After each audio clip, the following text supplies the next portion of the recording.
오늘 하나님의 말씀은 마태복음 28장 20절 말씀을 나누려고 합니다. 마태복음 28장 20절 말씀인데 제가 18, 19, 20절을 읽어드리겠습니다.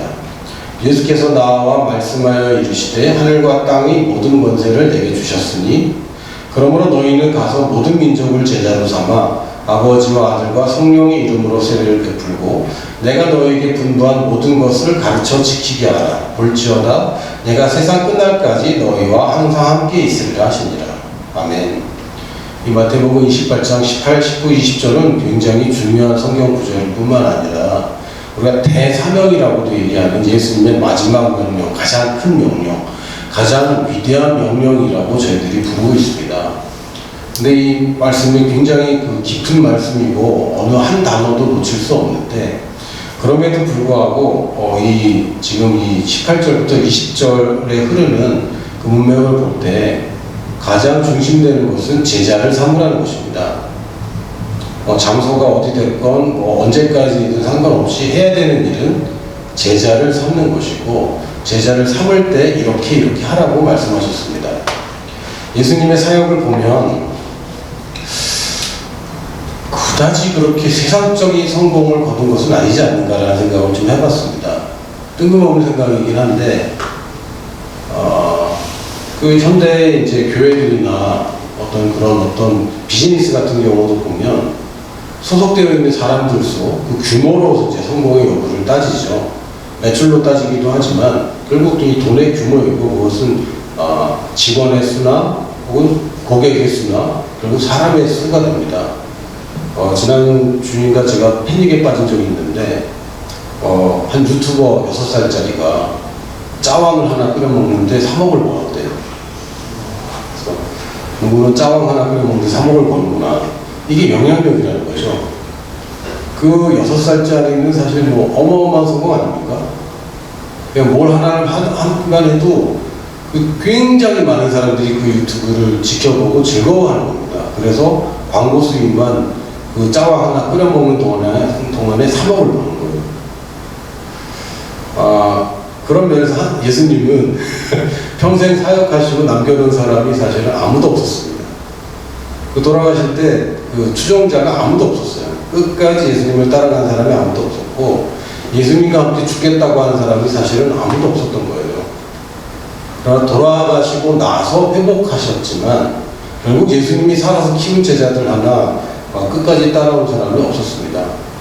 물론 이제 나중에 회개하고 돌아왔으니까 그럼에도 불구하고 예수님의 제자라고 일컬을 수 있는 사람, 예수님이 직접 부르고 예수님이 직접 사람 이름들까지 성경에 기록되어 있는 이 사람들은 12명밖에 안 됩니다. 어떤 목사님이 평생 사역하셨는데 제자가 12명밖에 없어요. 그러면 이거는 성공입니까? 실패입니까? 우리들 관점에서는 이게 굉장히 성공적이다, 부흥했다라고 얘기하기는 좀 어렵지 않습니까? 물론 12명의 수제자만 있던 건 아닙니다. 또 70인의 제자도 있었습니다. 또 예수님이 짝지어서 보낸 걸 보면 이 사람들도 굉장히 오랜 시간 정기적으로 예수님을 쫓아다니는 사람들 같습니다. 근데 70명의 성도가 있었다고 하면 현대사회에서 목회자로서 성공한 것일까? 라는 생각이 들었습니다. 물론 이제 오순절날 사람들이 모이긴 했어요. 그러나 다 합쳐도 120명입니다. 그러니까 다 합쳐도 120명. 예수님 살아계실 때 영향력을 준 사람이 결국은 120명이고 나중에 이제 퍼져나간 것은 예수님 승천하시고 나서 120명을 통해서 더 역사하긴 했지만 일단 예수님이 살아계실 때 만든 성도의 수는 120명 정도. 근데 이 사람들도 예수님이 직접 부른 사람들은 아니죠. 그런 걸 보면 지금 우리가 예수님을 실패했다고 얘기할 수는 없잖아요. 차마. 예수님은 무조건 성공한 거잖아요. 그렇다면 이거 하나님이 보시는 성공과 예수님이 생각하는 성공과 지금 현대 심지어는 교회에서도 생각하는 성공은 매우 다르구나 라는 생각이 들었습니다. 예수님께서 우리에게 남겨주신 것은 너희는 가서 제자를 만들라는 것이었습니다. 교회를 키우라는 것이 아니었습니다. 어떤 분들은 이제 교회를 세워야 된다고 생각하는데 예수님은 교회를 세우라는 얘기를 한 번도 한 적이 없습니다. 심지어 어떻게 되냐면 내가 이 반석 위에 내 교회를 세우겠다. 주어가 나였습니다. 교회를 세우는 것은 주님이 주체였고 우리에게 시키신 일은 제자를 삼는 것이었습니다. 근데 제자를 삼기 전에 우리가 해야 될 일이 뭐가 있냐면 제자가 돼야죠.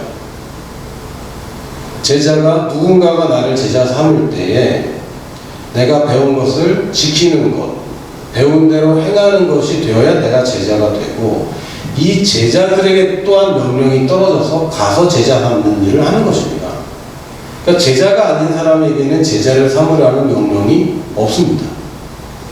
이거는 제자들에게 하신 말씀이잖아요. 맞습니까?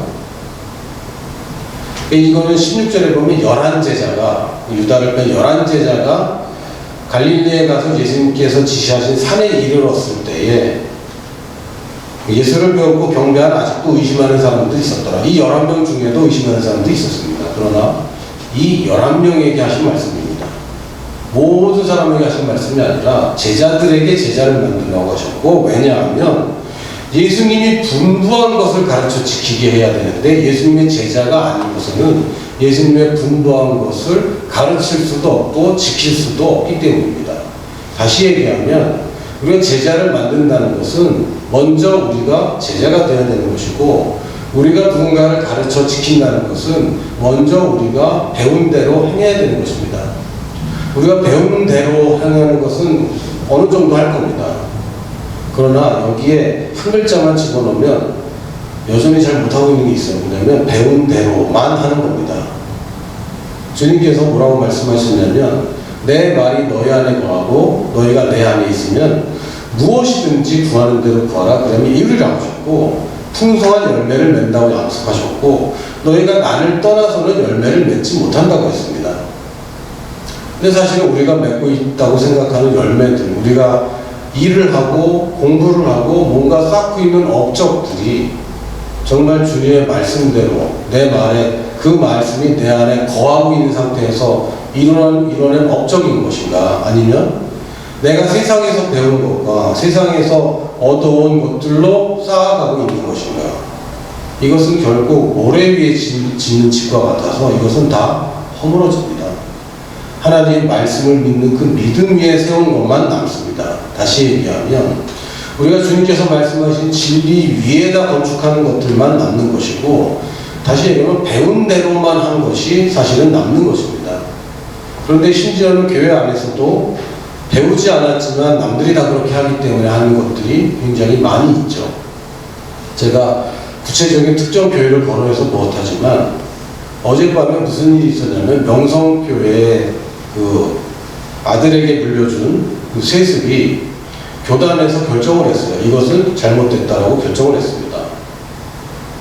이것이 잘한 것이냐 잘못된 것이냐라고 평가하기는 제가 정보가 부족하고 역량이 부족합니다. 제가 잘 알지 못합니다. 부자 세습하는 거 잘못된 거잖아.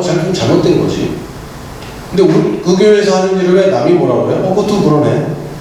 사실 이것도 맞고 저것도 맞아요. 다시 얘기하면 이것도 틀리고 저것도 틀립니다. 그러나 이런 분란이 일어나고 한국의 대표적인 교회가 이런 망신을 얻고 이런 것들은 하나님께 영광 돌리는 건 절대로 아닙니다.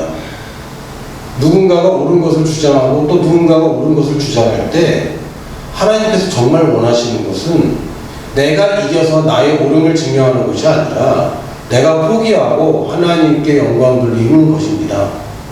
다시 얘기하면 세상에서는 어떤 송사에서 이기고 지는 것이 있습니다. 재판은 이기고 지는 것이지 옳고 그름이 아닙니다.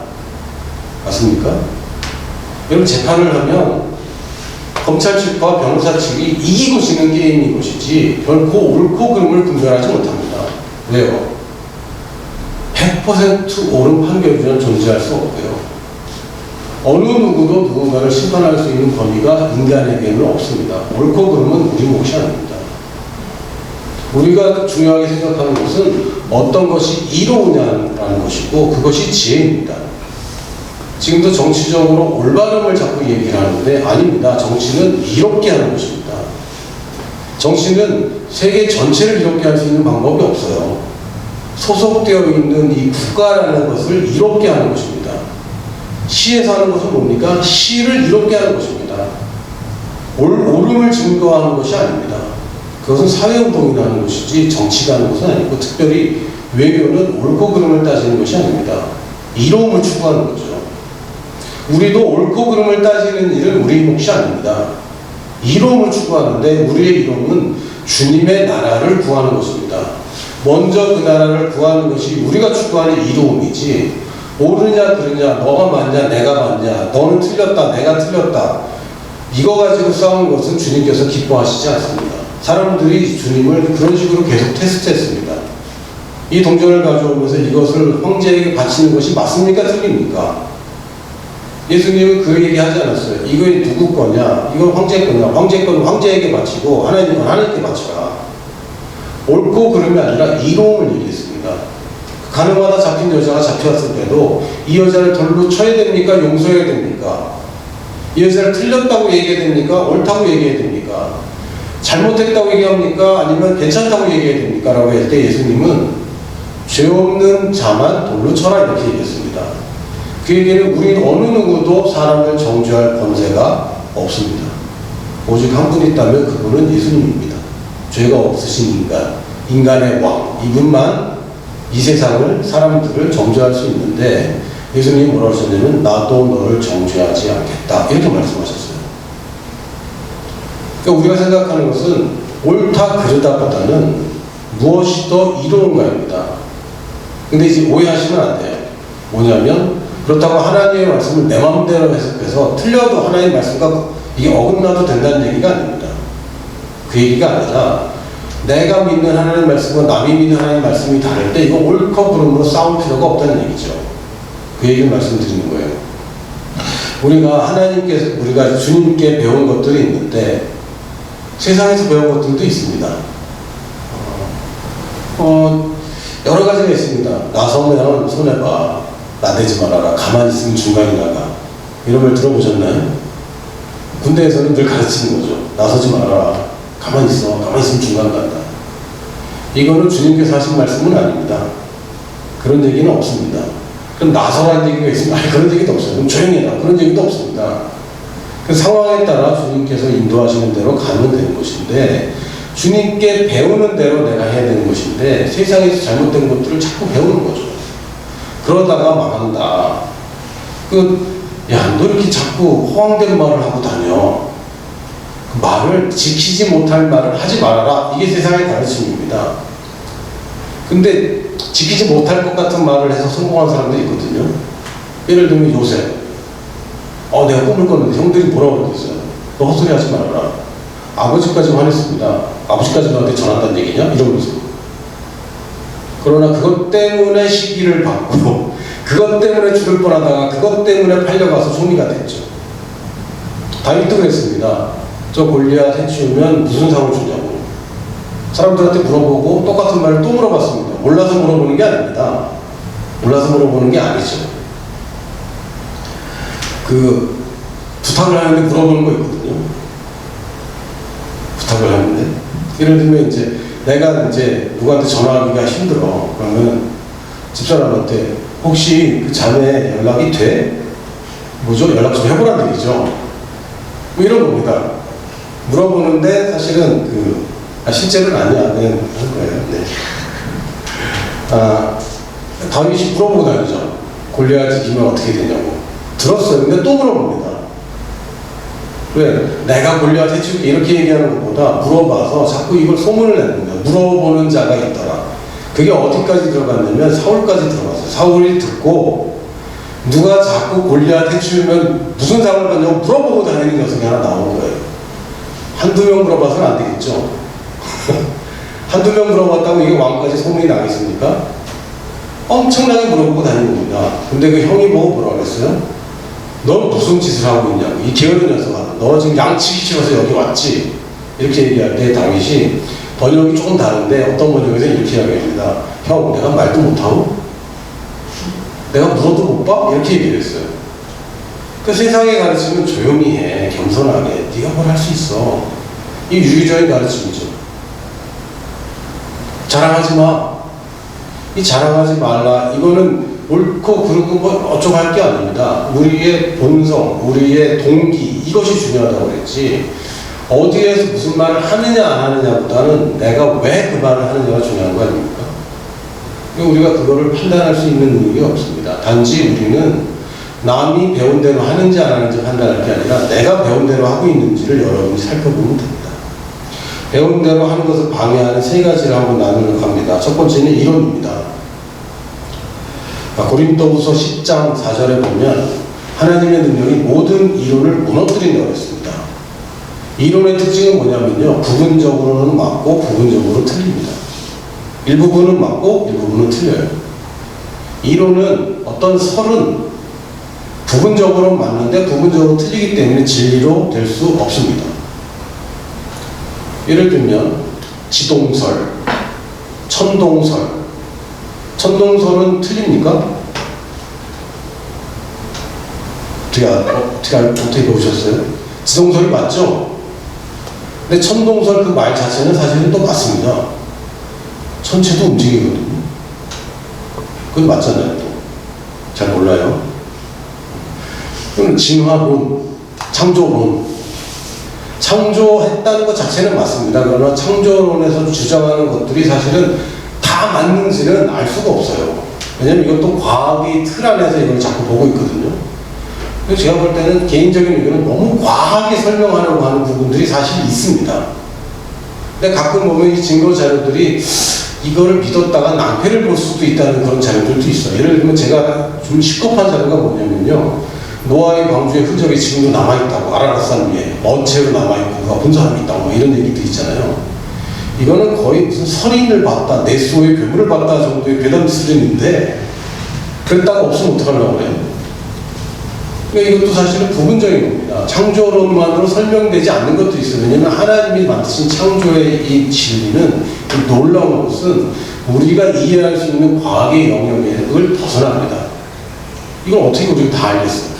지금도 과학이라는 것이 계속 바뀌고 발견하고 있는데, 예전에 질량이 보존된다고 했다가, 아니 이제는 보존되지 않는다고 했다가, 이제는 보존되기도 하고 안 되기도 한다고 했다가, 질량이라는 것들이 자기 마음이라고 했다가, 양자이론에 들어가면 이제 굉장히 어려워집니다. 이해가 안 돼요. 아인슈타인도 이해를 못하고 돌아가셨어요. 아인슈타인이 받아들일 수가 없었습니다. 이 양자이론을. 우리도 어느 날 새로운 이론이 나오면 그거 못 받아들이고 또 가겠죠. 왜? 진리가 아니기 때문에. 이론은 부분적으로 맞는 겁니다. 그러나 부분적으로 틀리기 때문에 우리가 그대로 행하면 안 돼요. 그러나 우리가 많은 이론을 배우고 있습니다. 경제이론 배우고 있고, 사회이론 배우고 있고, 과학이론 배우고 있고, 적용하고 있습니다. 그러나 우리가 주님께 배운 것이 정말 사회이론은 아니지 않습니까? 우리가 주님께 배운 것이 목회학이라고 하는, 교회 성장학이라고 하는 그냥 숫자를 불리는 데 집중하는 그런 교회 성장은 아니지 않습니까? 그런 것과 주님이 가르쳐 준 것은 다릅니다. 즉 많은 교회에서 사람들을 모으는 데 집중을 하고 있는데 주님은 가라고 하셨어요. 우리가 배운 것은 가는 것입니다. 제자들을 보내는 것입니다. 사람들이 많이 모이고 더 풍성해지고 더 좋은 건물을 만들고 더 좋은 그 설비들과 더 좋은 프로그램들을 만드는 것은 저는 사실 예수님한테 배운 적은 없는 것 같습니다. 예수님이 저한테 주일학교를 어떻게 하라고 가르쳐 준 적은 없어요. 단지 어린아이들이 오는 것을 금하지 말라고 하셨지. 주님께서 1층은 어떻게 하고 2층은 어떻게 하고 또는 어디에서 교회를 개척해야지 쉽게 부흥하는지를 얘기한 적은 없는 것 같습니다. 그거는 세상의 이론인 것 같습니다. 또한 우리가 이제 주님께 배운 것과 헷갈리는 것 중에 하나가 뭐냐면 문화입니다.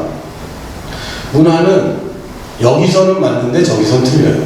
이게 문화입니다. 여기서는 손으로 먹는 게 맞는데 저기서는 손으로 먹으면 큰일 나. 이게 문화죠. 제가 인도네시아 가서 문화 충격을 받았어요. 저는 웬만하면 문화 충격 안 받는 사람인 줄 알았거든요. 근데 인도네시아 현지인 교회에서 예배를 드리는데 지금 벙 할 정도로 문화 충격을 받았어요. 여러분도 얘기하면 하고 왜? 라고 왜? 라고 이제 질문이 나올 겁니다. 근데 문화는 굳어지면요, 왜라는 질문을 몰라요. 그렇기 때문에 이해가 안 되는 거죠. 거기서 맞는데 여기서 틀려요. 뭐냐면 예배를 드리는데 찬양을 굉장히 열심히 하는 겁니다. 그건 이해되죠? 그 교회가 개척한 지 한 1년 반 정도 되는 교회인데 그 사모님이 큰 교회 찬양인도자 출신이고요. 영국에서 유학하듯이더라고요. 찬양 성량이나 이런 것들이 뭐 되게 잘하는 거예요. 그 조그만 시골 교회 같지 않은 거죠. 목사님도 큰 교회에서 사역하시다가 이제 개척 나오신 분인데 목사님도 스마트하시고 전혀 기대하지 않았던 목사님 성질을 만난 거예요. 근데 그거는 저한테 문화 충격이 되지 않습니다. 그럴 수 있어요. 근데 뭐가 저한테 문화적인 충격이었냐면 예배 시간에 헌금을 2번 해요. 그거 좀 이상하지 않아? 헌금을 2번 해요. 좀 한국교회에서 헌금 2번 해요?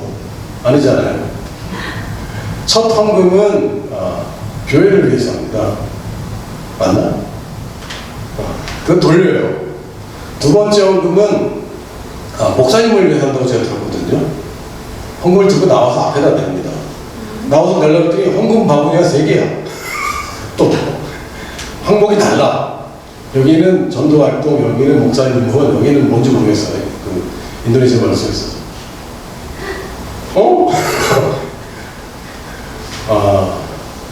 제가 헌금을 한 번 준비하고 갔거든요. 집회 한 장으로. 쪼갤 수가 없잖아. 제가 생각했죠.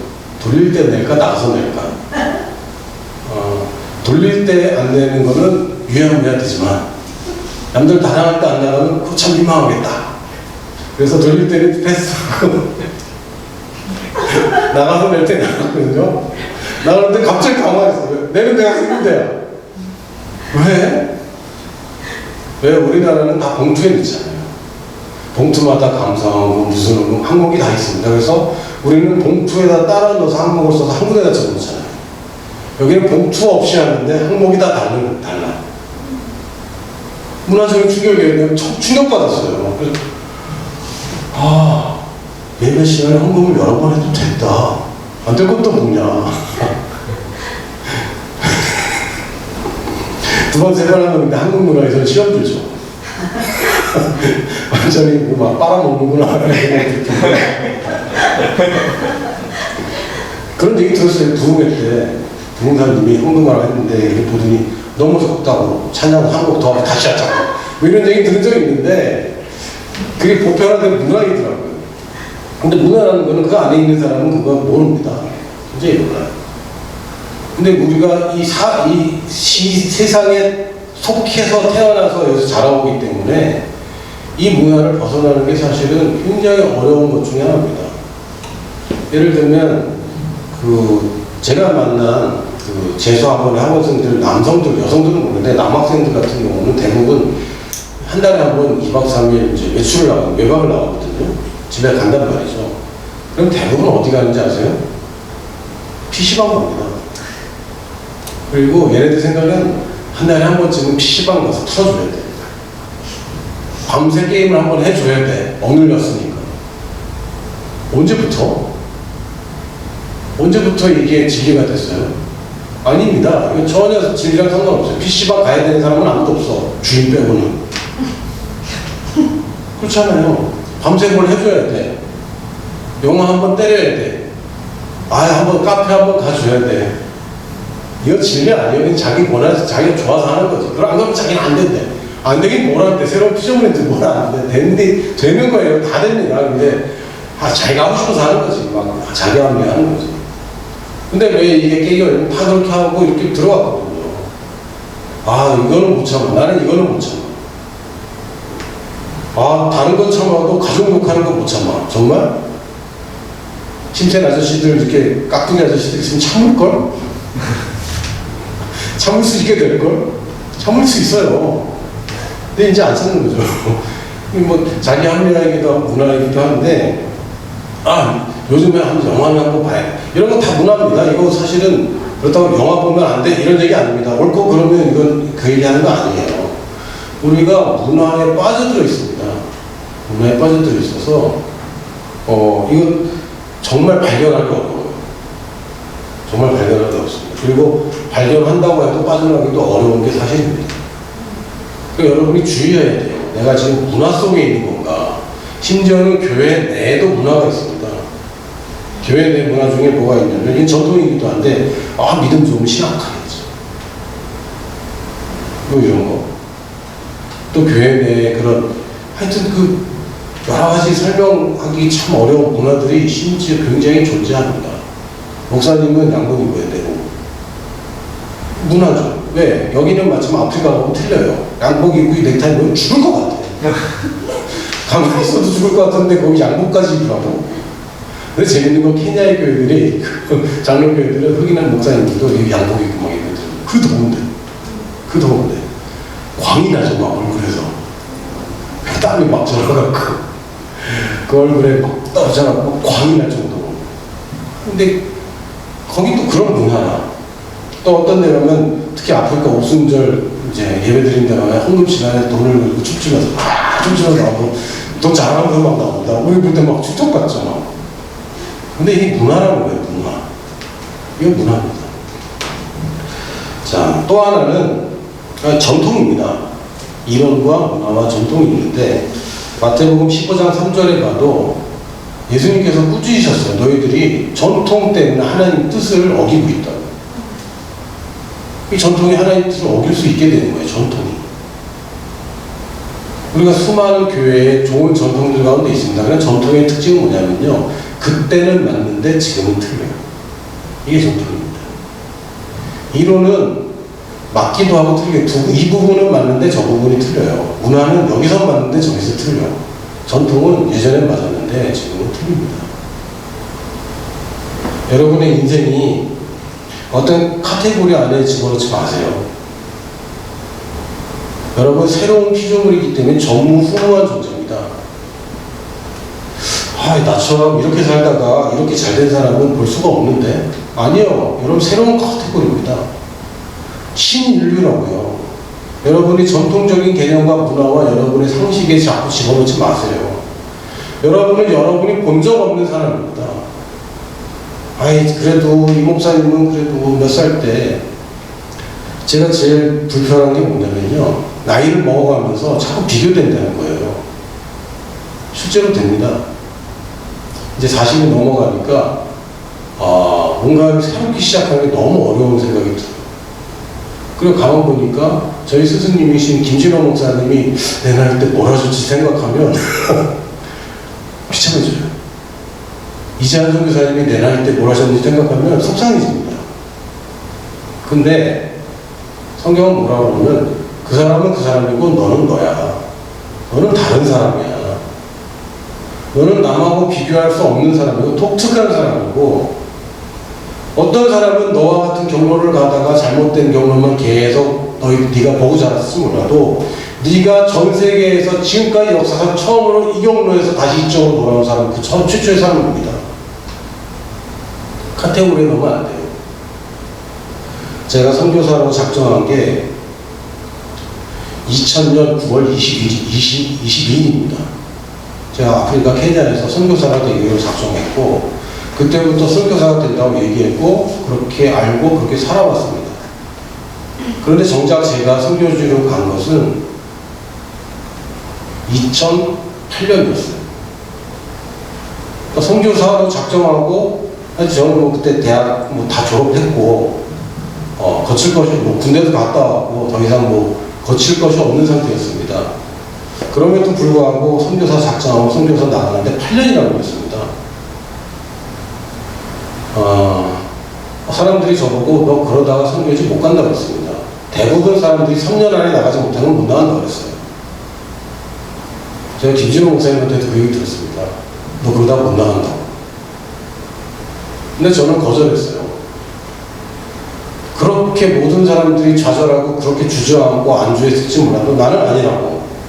제가 거절했습니다. 그리고 8년 후에 제가 실제로 선교지로 갔죠. 여러분들도 그런 패턴에 들어가면 안 돼요. 누구는 이렇게 하고 하는데 나는 이렇게 돼서 나는 저렇게 못해. 아니 누가 그래. 물론 우리가 지혜를 가져야 됩니다. 슈퍼맨처럼 그냥 뭐든지 다 치를 대가를 생각해야 돼요. 치를 대가를. 그러나 내가 대가를 치르겠다는 것만 결심하면 여러분은 더 이상 카테고리 안에 들어가서 패턴 안에 들어가서 전통의 과거의 여러 가지 신뢰들에 들어가지 않습니다. 왜요? 새로운 피조물이기 때문에. 그리고 여러분만의 독특한 인생이 있기 때문에. 여러분들이 경우가 있습니다. 저도 영어권에서 살아본 적이 없어요. 제가 이번에 말레이시아에서 에로우를 할 때, 에로우라는 이제 선교 집회가 있는데 거기 갔는데 주로 미국 2세들이 진행을 하고 다 영어로 진행을 했습니다. 내 영어가 짧다는 것을 굉장히 체험했죠. 그 성찬식을 하는데 삥 둘러서 앉아서 성찬식을 하는데 영어로 하라는 거예요. This is the body of the Christ for your sin. 이렇게 했나? 근데 앞에서 누군가가 This is the body of Christ 이렇게 한 사람씩 계속. 그럼 내가 말하는 거 다 쳐다보기는 거지. 굉장히 부담스럽잖아요. 그래서 근데 앞에 누군가가 This is the body of the Christ for your sin. 거기다 또 붙여서 for the forgiveness of your own sins. 이렇게 붙여버렸어. 아이씨. 헷갈려갖고, 그래서 제가 내린 방법은 작게 얘기하는 거죠. 남들 못 듣게. 영어를 하는데 너무 불편한 거예요. 너무 불편한 거예요. 그러고 나서 이렇게 성찬식 끝나고 또 저한테 대표 기도를 시켜갖고, 통성 기도하고 대표 기도 하잖아요. 마무리 기도를. 통성 기도 하는데 머리가 복잡한 거죠, 막. 통성 기도하고 있는데 남들은 다 기도하고 있는데 나 혼자 영작하고 있어. 근데 내 생각보다 기도가 너무 짧아서 더 붙여야 되는데 미처 영작을 못했어. 했던 얘기 또 하고. 그때 영어를 좀 제대로 했으면 좋겠다 이런 생각이 드는 겁니다. 그럼 제가 지금 영어 회화를 시작하면 잘할 수 있을까요? 잘할 수 있죠. 왜 못합니까? 할 수 있습니다. 근데 중요한 건 그걸 원하시냐 아니냐 그거는 다른 문제예요. 내가 지금 해야 될 우선순위에 있어서 우선순위가 이건데 하나님이 부르신 이건데 이걸 위해서라면 내가 뭐든지 다 할 수 있습니다. 그리고 해내야 돼요, 사실. 근데 내가 하고 싶은 걸 뭐든지 다 할 수 있다 이렇게 가르치면 곤란한 거죠. 너는 뭐든지 할 수 있어. 맞는 말이에요. 나 그리스도 안에서 모든 걸 할 수 있다고. 그리스도 밖으로 나갈 생각하면 그건 안 되는 거고, 그리스도의 몸 안에서 몸은 뒤로 가는데 나는 정말 갈 수 있다라고 얘기하면 그건 곤란한 거예요. 그렇게 약속한 적은 없습니다. 무엇이든지 구하라. 아니, 내 말이 내 안에 거하고 내가 내 안에 있을 때의 얘기죠. 근데 주님과 다른 뜻, 주님이 원하는, 주님께서 나에게 가장 원하고 내가 가장 잘할 수 있을 거라고 계획하신 그것과 벗어난 것을 하겠다고 하면 할 수 있을 거예요. 그러나 여러분 인생은 낭비되는 겁니다. 그게 문제일 뿐이에요. 그게. 그러나 여러분이 하나님의 부르심이 있다면 여러분 그거 붙잡으면 됩니다. 성경에 있는 말씀 중에 가장 훌륭하고 가장 멋지다는 부르심이 있다면 여러분 붙잡으면 됩니다.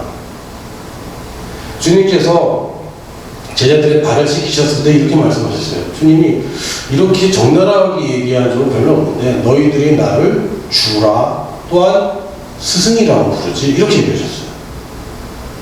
너희들이 나를 주님이라고 생각하고 또 스승님이라고 생각하지 이렇게 얘기하셨거든요. 근데 보니까 주님의 정체성이 무엇인가 봤을 때 첫 번째는 주인이고 내 삶의 주인이고 두 번째는 나의 스승님입니다. 정확한 거예요. 그런데 이 주님이 주인이면 나는 종이고 맞나요? 주님이 스승이면 난 제자잖아요. 근데 이 두 주와 이 종과 제자는요 특별한 부르심이 아니에요. 특별한 부르심이 아니에요. 이건 누구나 원하면 될 수 있는 겁니다. 성경에서 이상한 내용이 하나 있거든요. 종이 귀 뚫는 얘기를 합니다. 뭐 중요하다고. 이 여러분들 귀를 뚫는데 이건 노예의 상징이죠. 할렐루야. 집사람이 귀를 뚫어서 제가 한번 얘기해 줬거든요. 그건 노예의 상징이야. 자기는 주님의 종이래. 근데 왜 거기 가서 귀를 뚫었어? 주님이 뚫어줘야지. 어쨌든 자원하는 종이 얘기 나오는데 이상하게 특별하게 이게 적용됩니다. 종인데 원래 자유인이 됐어. 그럼에도 불구하고 자원해서 종이 되고 싶다면 귀를 뚫는 거예요. 그러니까 종은 타고나는 게 아니라 자원하는 겁니다. 우리가 자유인이 됐습니다. 우리 이제 여러분 자유해요. 이제 죄인 아닙니다. 주님이 거듭나게 하셨고 이제 핏값 주고 사셨기 때문에 자유인이 됐습니다. 여러분 맘 놓고 살아도 지옥 안 갑니다. 그러나 이 내 자유로운 내 삶, 내가 선택권을 갖고 있는 이 내 삶으로 주님께 자원해서 종이 될 수 있는 거예요. 신분은 자유하지만 이 집안을 넘어서 주님을 섬길 수 있는 겁니다. 이거는 내가 선택하는 거예요. 주님이 나를 붙잡아서 옛날 그 뿔이라는 영화처럼 막 노예 삼고 사냥해서 인간 노예 삼고 이런 거 아닙니다. 종은 내가 자원하는 종이에요. 제자도 예수님이 뽑아놓은 것만 생각하는데 주님이 뭐라 하셨냐면 나를 따라오려거든. 근데 앞에 뭐라 썼냐면 누구든지라고 써 있습니다. 누구든지 나를 따라오려거든 자기 십자가를 지고 와라. 이렇게 얘기했습니다. 십자가는 우리 주님의 십자가 지는 거 아닙니다. 자기 십자가를 지는 거죠. 주님께 십자가가 뭡니까? 첫 번째, 주님께서 이 땅에 오신 그 유일한 목적. 두 번째, 인생의 필구. 맞나요? 그걸 짊어지는 겁니다. 내가 이 땅에 온 그 목적, 그리고 내가 죽어도 되는 그 이유, 이걸 자기 십자가를 지나겠지, 주님의 십자가를 지는 것은 우리 몫이 아닙니다. 주님의 십자가는 주님만 지시는 거예요. 근데 그 준비가 되면, 다시 얘기하면, 주님의 부르심에 따르겠다고만 하면 제자가 되는 겁니다.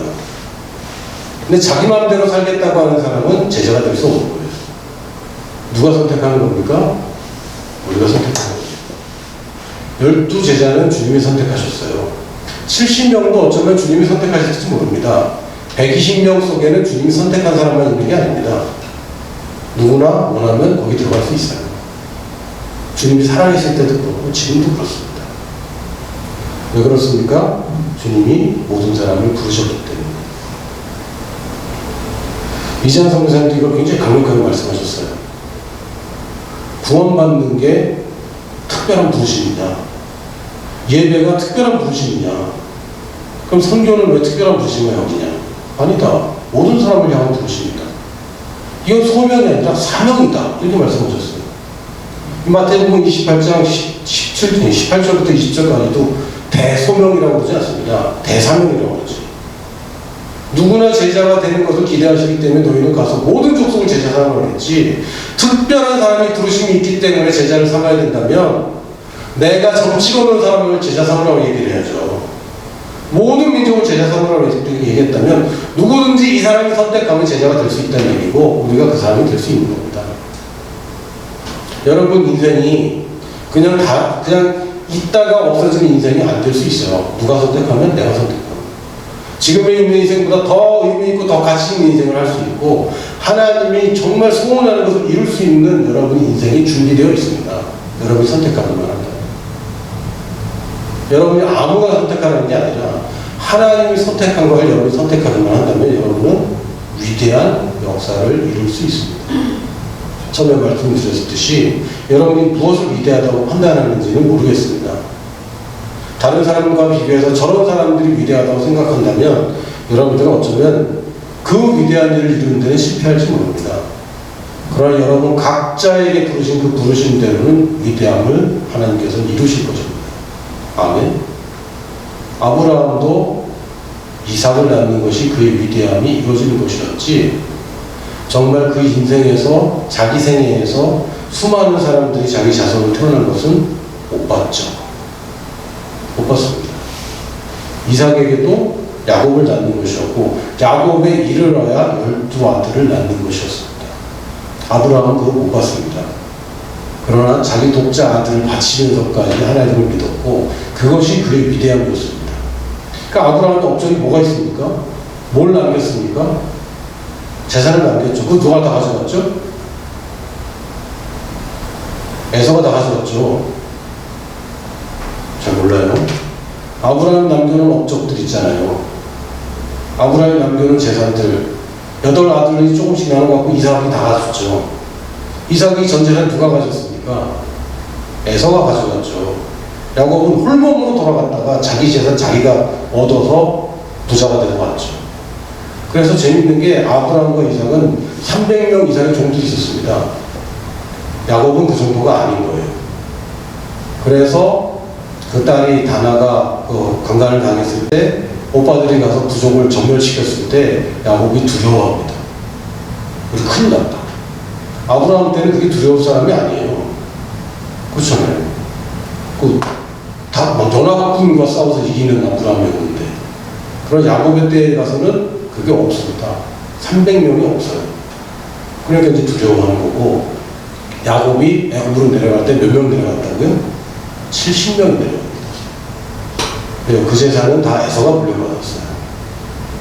그러니까 아브라함이 남겨놓은 게 뭐가 있습니까? 아브라함의 씨밖에 없죠. 이게 아브라함의 위대함입니다. 우리의 위대함은 뭡니까? 우리의 위대함도 여러분에게 맡겨진 여러분의 제자입니다. 어디에 있는지 모르고 누구인지 모르지만 여러분의 위대함은 여러분의 제자로 판명될 것이고, 사람의 수와 상관없이 하나님께서 사도 바울 같은 사람 한 명이면 세계를 뒤집는 거죠. 여러분이 그렇게 될 수도 있고 여러분의 제자가 그렇게 될지도 모릅니다. 여러분의 부르심을 더 정확하게 확인하시고, 하나님께서 부르시는 것이 있다면 여러분들은 더 이상 두려워하지 말고 예스하면 됩니다. 하나님이 여러분을 쓰시겠다고 할 때 여러분 쓰임 받으면 됩니다. 여러분 배운 대로 하면 됩니다. 하나님 말씀대로 선택하면 됩니다. 다른 기준 아니고 세상의 두려움이나 나의 편안함이 아니라 하나님이 기준으로 선택하면 됩니다. 한 주 동안 사시면서 그런 것들이 발견되고 구별되고 분별되어서 올바른 선택을 하는 한 주가 되기를 예수님의 이름으로 축복합니다.